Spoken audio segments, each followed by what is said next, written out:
Okay, so we had a little bit of a panic. We're back down to the short block.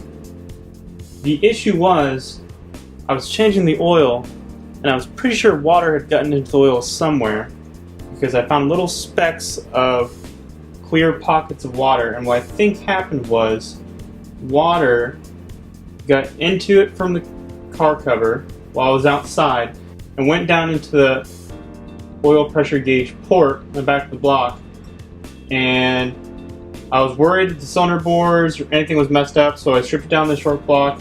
Everything's fine. I ended up pressurizing it with my pre-luber over here, which I can show you guys. And yeah. Alright, here's my pre-luber.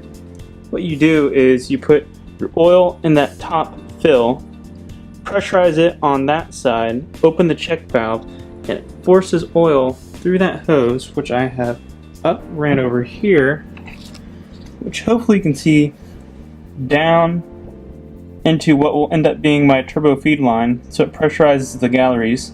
So before we consider starting this thing up, what I'll end up doing is using my break-in oil and forcing that through there, and I'll talk about that when we do it. So one of the things that I'm running on this engine are these MLS multi-layered steel gaskets for the LS, and that's a nice thing about these LS engines is that they're really well gasketed, and you can see the multiple layers there. So for my astute followers, this has a set 3780 bore. It's a stock 5.3 bore, and this is a 6-liter bore, which we'll say there. And that's because I'm running the 6-liter 317 open chamber casted heads, and what I didn't want was the gasket, this edge, protruding into the chamber of the cylinder head. So because of that, there'll be a little bit of a gap between the edge of the cylinder and this edge, and hopefully that doesn't cause any problems. I've heard of several guys running these and it not being an issue, so if it becomes an issue, I'll cross that bridge then, but yeah.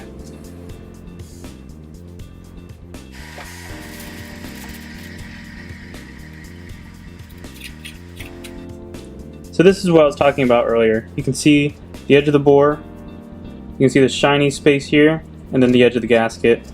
And once we have it in place, it actually goes up a little bit more and it's more concentric. So one of my main concerns when I first started turning back into this engine was I never actually had the cylinder heads on or off while it was in the chassis. And I was worried I wasn't going to be able to get them back off. But as you can see, they go in. Although I don't know I'll be able to do that once I have my master cylinder in the steering rack, so that might be a future problem.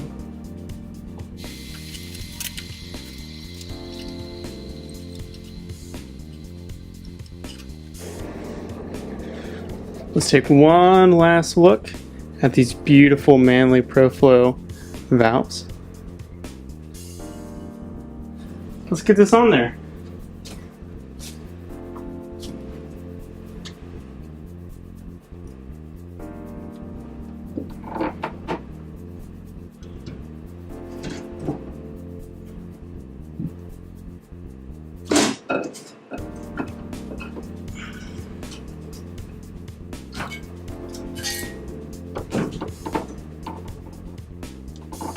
There you go.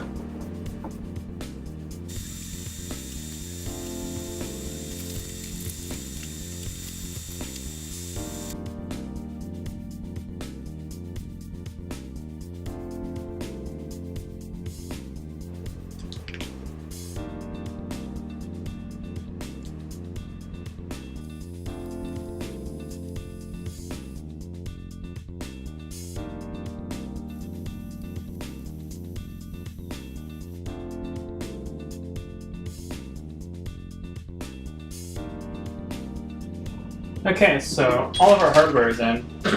Now, I couldn't remember from the last time I did this, but I made myself a little diagram of the torque sequence.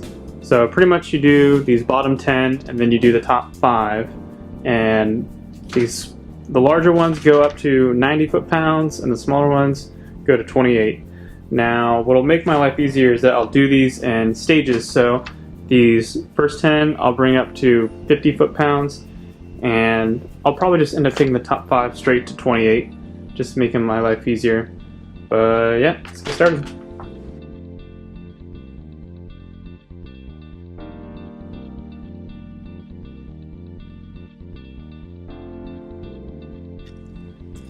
Now, the Empire of Dirt is doing better than it usually does because on my rockers here, I have these old rocker arm holder things, rails. I can't remember the name for them. But I had recently bought this set of $7.99 heads that I got a crazy deal on. And they came with these beautiful, look like they were hot tanked ones. So we'll put those on there. I got these because eventually I'd like to build a D-stroked 6-liter. So if anyone has a 6-liter block that's pretty clean, let me know. I might be interested. But I got a 4.8 crank, these heads, rockers. So yeah, future projects.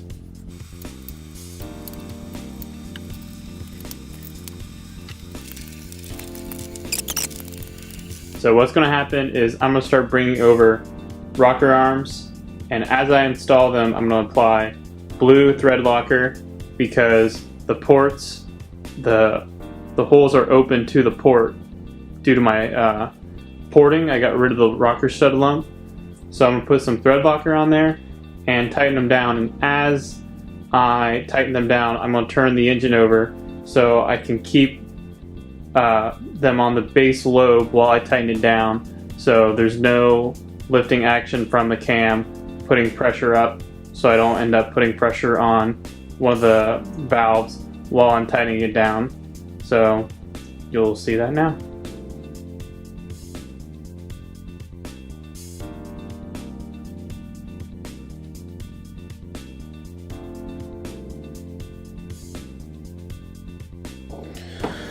Okay, one more side. Let's get this one going. So just as a side note, I wanted to show you guys if it would focus. I did do the trunnion upgrades. These are from Michigan Motorsports, I believe. And they make a pretty good piece, so, you know, they work. I have no complaints. This is my first time using them. They seem to be nice. I mean, everything went together well, so.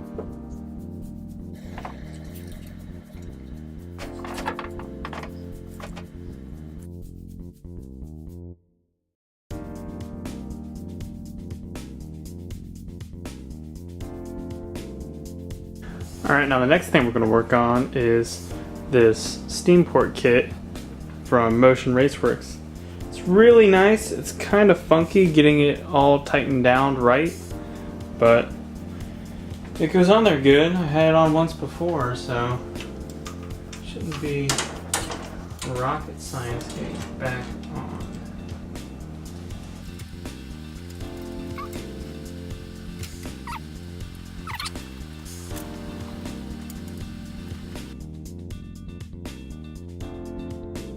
Okay, a little pro tip for getting AN fittings tightened without screwing them up if you don't have AN wrenches is just a little painter's tape on a wrench. It doesn't have to be adjustable, but for me that's what I'm going to use.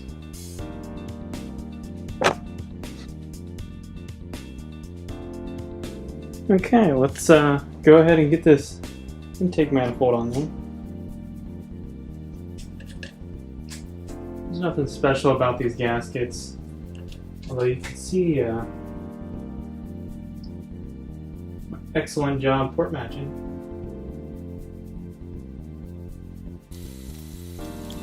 Yeah, buddy. Okay, let's get this thing looking a little bit more official. A little bit of morale. That thing's so freaking tall, it's not even all the way in the frame.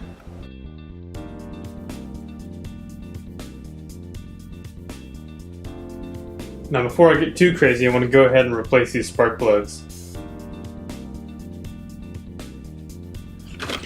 So the plugs I'm running are these V-Power and GK plugs. There's nothing special about them, but one thing to keep in mind is to check the insulator. If these crack, you can easily get misfires, and I'm capping these to 25,000.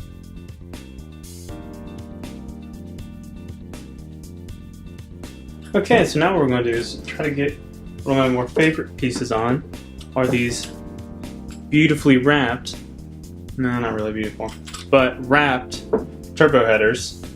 And you can see the pattern. I'm trying to keep heat out of the engine bay, which for a turbo car is kind of impossible to do. But the biggest issue I was worried about was my plug wires, melting them off. So I got insulation on the plug wires as well, but let's go ahead and get this on there. What I will say I've found that works when installing these is trying to figure out the point of balance. So I try to put this first bolt in because the weight's kind of more evenly distributed across it. And yeah, I say that, but it's still kind of a pain. So let's see if we can get this on there.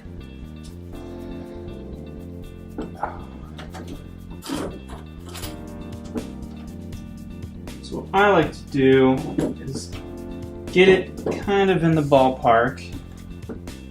Get your gasket on there.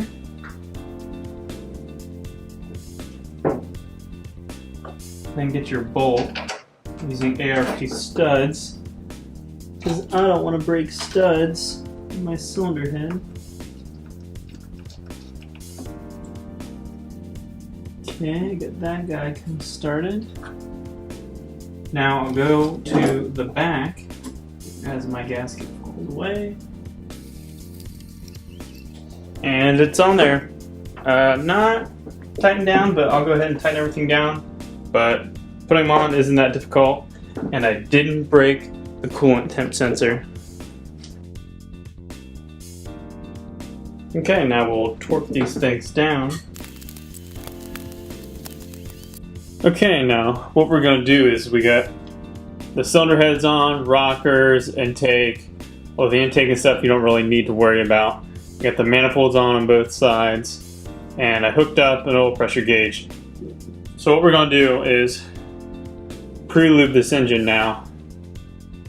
In my last video, I showed me pre-lubing the engine. So I'm going to go ahead and do it again, but with this break-in oil. And the way this works is you take this top off, and this will hold 4 quarts. So we'll fill this up and then we'll end up pressurizing this side, and it'll pressurize the engine. Now this pan holds 5 quarts, so we'll have to repeat this process, but basically what we're going to do is pressurize it until we see oil coming up through the push rods, and then that should be good. Alright, let me get this camera adjusted and I'll show you what we're going to do. Okay, so I get this oil pressure gauge hooked up. Now this will show us obviously our oil pressure. I have this hooked up to the sensor plug in the back of the block behind the lifter valley tray. And so then we'll watch for, you can see the holes in the top of the push rods, the rocker arms, which is the hole in the top of the push rods. I'll zoom in on that so you guys can watch that. But as pressure builds, we're going to wait for oil to come up through the galleries to the rockers. And then it's pre-lubed, it should be good.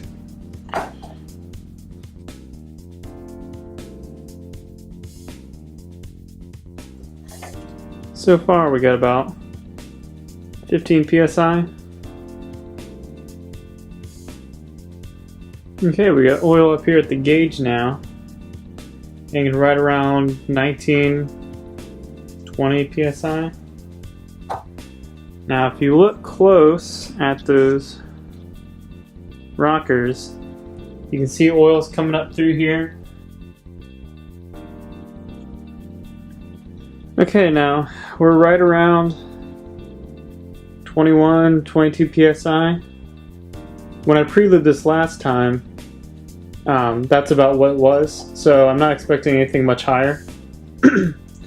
So what I'm going to end up doing is, instead of going through this whole pre-lubing process again, which is kind of unnecessary since I poured these all through there, I'll end up just dumping another quart of break-in oil on top of the rockers, and then we'll come back and put the valve covers on and start getting this thing wired up to run. Okay, now this thing is pre-lubed, we are going to get the valve covers on it and start getting this thing wired up. Now I'm running the coils in their factory location on the valve covers. So to get the ignition loom on, I need to get the valve covers on. A lot of people run remote coils. I didn't really see the need for that. Plus, if I ever have to take this engine out, I kind of like to just take the carburetor off and take as much out with it as possible. That would be ideal. So one thing that's nice about these LS engines is that they're really well gasketed. Hopefully, let me get my display out. We can see that these blue rubber O-ring type gaskets, once you get them in place, they're not that bad.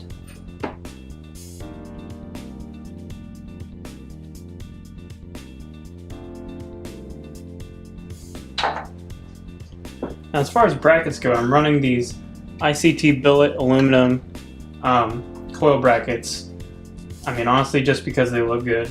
There's really no, as long as they do the job, you don't need the most exotic thing for this. As a matter of fact, this is probably way nicer than I need. You could have just used a factory setup. So now these valve covers are powder coated. These threads are a little gunk in them, but I've had these installed on there once before, so you should get away with a lot.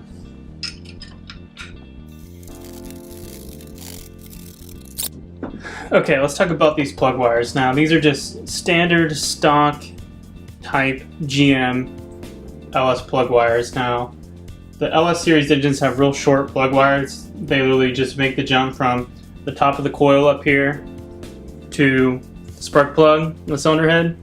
So they're only about 8 inches long, and I have my headers wrapped, and since these are down and forward turbo headers, there's not a lot of room for these plug wires and keeping them off of stuff. So these are wrapped. I have these insulator wraps that go on the plug wires to help keep them cool and hopefully help keep them from melting. Now, when you're putting on plug wires, this boot will want to stick to them, and inside of there is a little metal clip.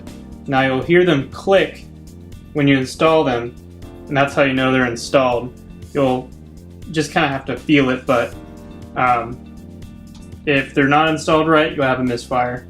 So yeah, let me get these on.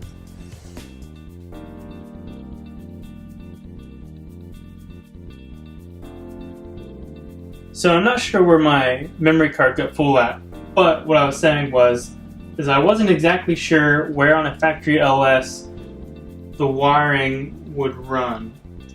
So I am kind of freestyling how it will go. So I at least want to get these coil harnesses on and then go from there.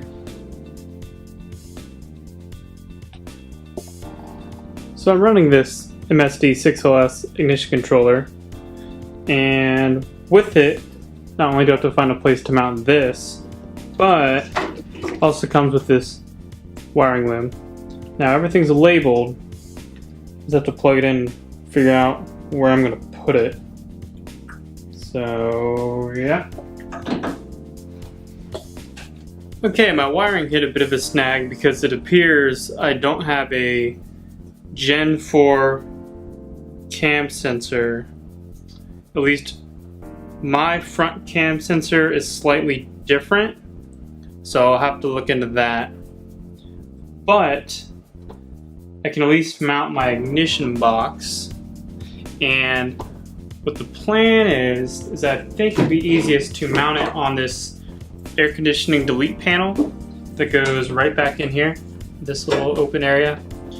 And the way these ignition boxes work is you have this port and you have a timing curve little button thing. So what I'm thinking is that I mount it either up and down. Let's see what that looks like. Have it up and down. It's kind of the best of both worlds. Or if I have it at an angle, mount it like that. Yeah, that's probably what I'll do. Yeah, I'm mounting it horizontal like that. So what I'm going to do to figure out how to mark my holes is that I'm going to take some of this anti-seize. Just put some on the posts so that if I take it and line it up here, I'll actually